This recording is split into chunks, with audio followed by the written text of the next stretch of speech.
श्री शांबे शिवाय नमः। श्री गणेशाय नमः। मित्रों, ये विद्वेश्वर संहिता का प्रथम अध्याय है। इसके माध्यम से हम जानेंगे प्रयाग में सूत जी से मुनियों का शीघ्र पाप नाश करने वाले साधन के विषय में प्रश्न, जो आदि और अंत में तथा मध्य में भी नित्य मंगलमय है, जिनकी समानता अथवा तुलना कहीं भी नहीं है, जो आत्मा के स्वरूप को प्रकाशित करने वाले देवता परमात्मा हैं, जिनके 5 मुख और जो खेल ही खेल में अनायास जगत की रचना, पालन, संहार, अनुग्रह एवं तिरोभाव रूप 5 प्रबल कर्म करते रहते हैं, उन सर्वश्रेष्ठ अजर अमर ईश्वर अंबिकापति भगवान शंकर का मैं मन ही मन चिंतन करता हूँ। व्यास जी बोले, जो धर्म का महान क्षेत्र है, जहाँ गंगा यमुना का संगम हुआ है, जो ब्रह्मलोक का मार्ग है, उस परम पुण्य में प्रयाग में सत्यव्रत में तत्पर रहने वाले महातेजस्वी महाभाग महात्मा मुनियों ने एक विशाल ज्ञान यज्ञ का आयोजन किया। उस ज्ञान यज्ञ का समाचार सुनकर पौराणिक शिरोमणि व्यास शिष्य महामुनि सूत जी वहाँ मुनियों का दर्शन करने के लिए आए।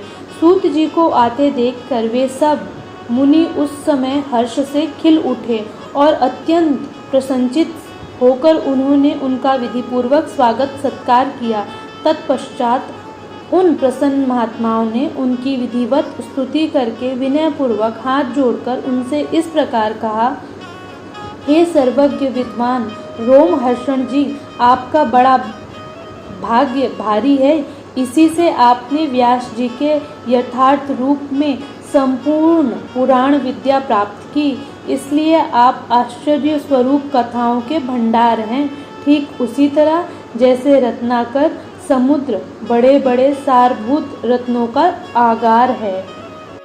तीनों लोकों में भूत, वर्तमान और भविष्य की जो बात है तथा अन्य जो भी कोई वस्तु है, वह आपसे अज्ञात नहीं है।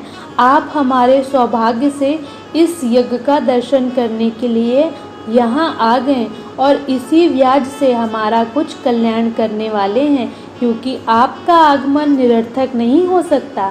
हमने पहले भी आपसे शुभाशुभ तत्व का पूरा वर्णन सुना है, किंतु उससे तृप्ति नहीं होती।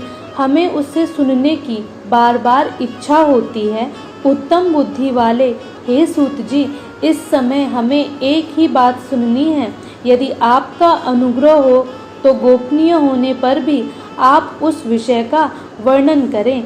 घोर कलयुग आने पर मनुष्य पुण्य कर्म से दूर रहेंगे, दुराचार में फंस जाएंगे, सबके सब सत्य भाषण से विमुख हो जाएंगे, दूसरों की निंदा में तत्पर रहेंगे, पराये धन को हड़प लेने की इच्छा रखेंगे, उनका मन पराई स्त्रियों में आसक्त होगा तथा वे दूसरे प्राणियों की हिंसा किया करेंगे। वे अपने शरीर को ही आत्मा समझेंगे। वे मूढ़, नास्तिक तथा पशु बुद्धि रखने वाले होंगे। माता पिता से द्वेष रखेंगे तथा वे कामवश स्त्रियों की सेवा में लगे रहेंगे। ब्राह्मण लोभ रूपी ग्रह के ग्रास बन जाएंगे। वेद बेचकर जीविका चलाएंगे। धन का उपार्जन करने के लिए ही विद्या का अभ्यास करेंगे। मद से मोहित रहेंगे। अपनी जाति के कर्म छोड़ देंगे। प्राय दूसरों को ठगेंगे। तीनों काल की संध्योपासना से दूर रहेंगे और ब्रह्म ज्ञान से शून्य होंगे। दयाहीन, अनेकों पंडित मानने वाले, अपने सदाचार व्रत से रहित, कृषि कार्य में तत्पर, क्रूर स्वभाव वाले एवं दूषित विचार वाले होंगे। समस्त क्षत्रिय भी अपने धर्म का त्याग करने वाले, कुसंगी, पापी और व्यभिचारी होंगे। उनमें शौर्य का अभाव होगा। वे युद्ध से विरत अर्थात रण में प्रीति न होने से भागने वाले होंगे।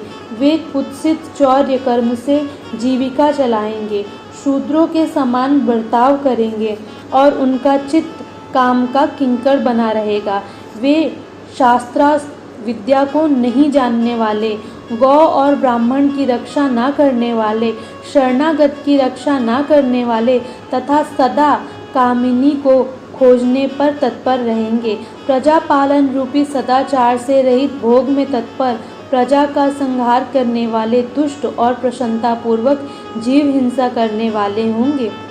वैश्य संस्कार भ्रष्ट, स्वधर्म त्यागी, कुमार्गी, धनोपार्जन परायण तथा नाप तौल में अपनी कुत्सित वृत्ति का परिचय देने वाले होंगे।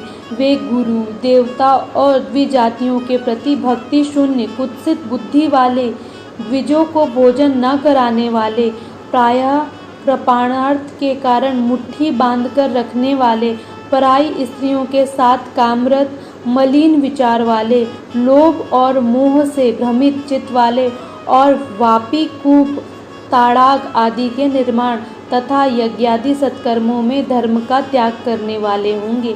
इसी तरह कुछ शूद्र ब्राह्मण के आचार में तत्पर होंगे। उनकी आकृति उज्ज्वल होगी, अर्थात वे अपना कर्म धर्म छोड़कर उज्ज्वल वेशभूषा से विभूषित हो व्यर्थ घूमेंगे।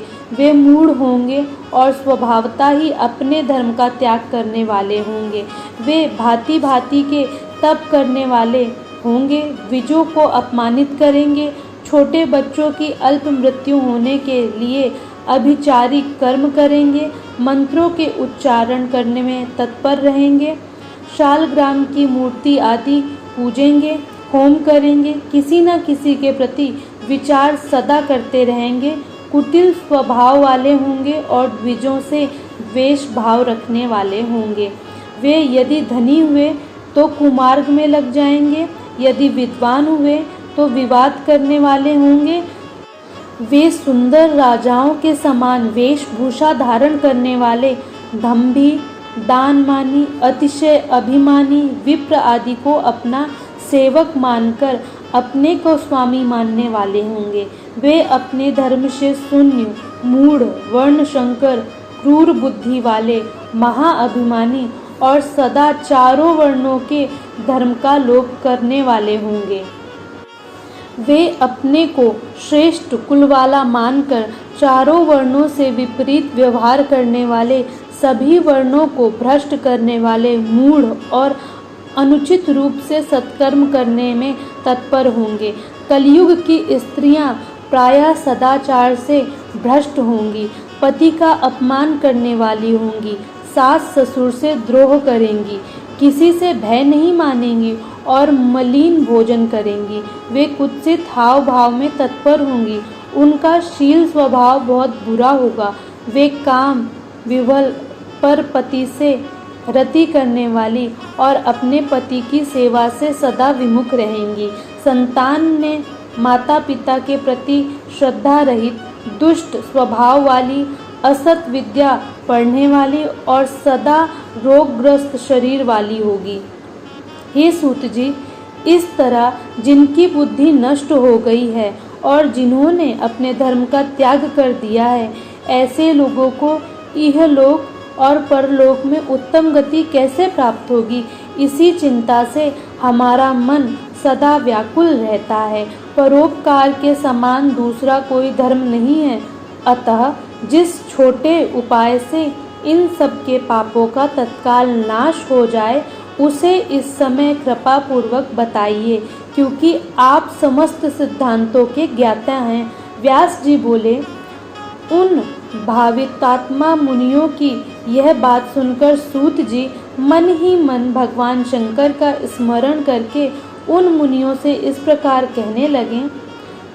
प्रथम अध्याय यहीं पर समाप्त होता है। आगे की कहानी हम द्वितीय अध्याय में जानेंगे। तब तक के लिए आपसे मैं विदा चाहूँगी।